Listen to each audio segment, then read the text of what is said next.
안녕하세요. 모두의 보좌관입니다. 오늘은 미국 애틀랜타에서 발생한 비극적인 총격 사건으로 세상을 떠난 분들의 명복을 빌며 시작하겠습니다. 지난 16일 미국 애틀랜타에서 아시아계 스파 업소를 노린 총격 사건이 발생했습니다. 모두 한국계 미국인, 중국계 미국인이 운영하던 마사지 업소였습니다. 총 8명이 총격으로 사망했고 그 중에서 6명이 아시아계 여성이었습니다. 바이든 대통령과 해리스 부통령은 혐오와 맞서 싸울 것을 다짐했습니다. 그 과정에서 바이든 대통령은 이 범죄가 미국적이지 않은 범죄라고 언급했습니다. 과연 이 범죄가 미국적이지 않은 범죄일까요? 제가 보기에는 너무나도 미국적인 범죄입니다. 그레이 아나토미라는 드라마로 우리에게 잘 알려진 배우 산드라 오도 아시아계 차별을 규탄하는 집회에 참여했습니다. 그녀는 자신이 아시아인이라는 것에 대해서 자랑스럽다고 말했습니다. 저도 자랑스럽습니다. 그 자랑스러움을 표현할 수 없습니다. 그들은 코로나로 죽는 것보다 총에 맞아 죽는 것이 더 두렵다고 말합니다. 범인은 자신이 성중독을 앓고 있었다며 자신을 유혹하는 것들을 제거하기 위해 범죄를 저질렀다고 말합니다. 물론 많은 사람들은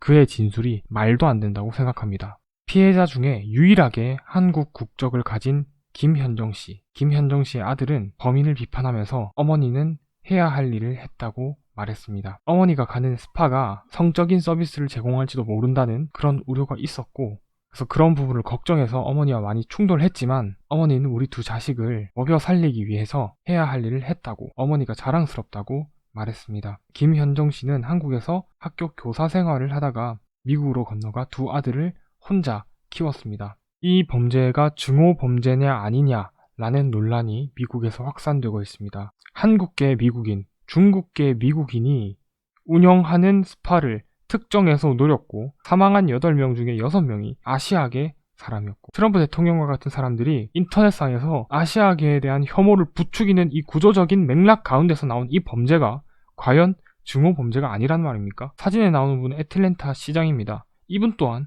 명백한 증오범죄라고 주장했습니다.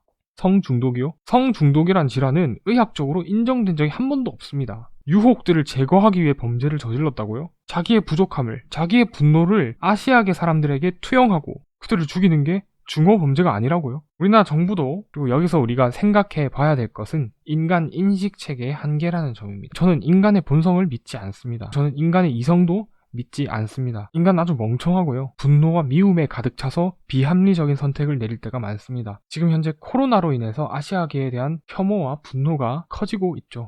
트럼프도 그렇고 바이든도 그렇고 중국 공산당이 초반에 코로나 대처를 잘못했고 숨기는 것이 많았고, 그래서 전 세계가 많은 피해를 봤다라고 주장을 했습니다. 앞서 말했듯이 인간은 인식체계상으로 많은 한계를 갖고 있기 때문에 이 둘을 구분하지 못합니다. 중국 공산당에 대한 공격이 아시아계에 대한 공격으로 비춰질 수 있다는 얘기입니다. 무의식적으로는 중국 정부를 공격하지 말자는 게 아닙니다. 인간은 이 두 가지를 연결짓는 무의식적인 성향을 가지고 있다는 얘기입니다. 사실은 중국이 코로나 과정에서 대처를 잘못한 건 맞지만 중국이 그 바이러스를 만들었다? 이게 중국 바이러스다? 라고 규정하는 것이 과연 합리적인 것인지, 증거에 기반해서 얘기하는 것인지 돌아봐야 할 때라고 생각합니다. 물론 우리 때문에 이 범죄가 벌어진 건 명백히 아닙니다. 그래서 범인이 잘못이고요. 하지만 이런 구조적인 차원의 문제, 이 범죄에 대해서 성명을 냈습니다. 그런데 지금 우리나라 국민이 한 명이 죽었는데 단순히 외교부 성명 정도로 끝날 일입니까 이게? 그냥 묵과할 사안은 아니라고 생각합니다. 대통령이 직접 나서서 그들을 추모하는 것이 필요하고 아시아계에 대한 혐오를 중단하라는 강력한 메시지를 전달하는 게 필요하다고 생각합니다.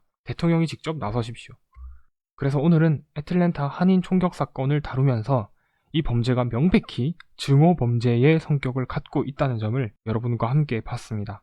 우리가 한국인으로서, 아시아인으로서 자랑스러울 수 있으려면 이런 범죄들로부터 해방될 수 있어야 합니다. 언젠가 혐오와 차별이 완전히 사라질 그 세상을 위해서 우리는 하나가 돼서 목소리를 내야 합니다. 오늘도 여러분의 보좌관이었습니다. 감사합니다.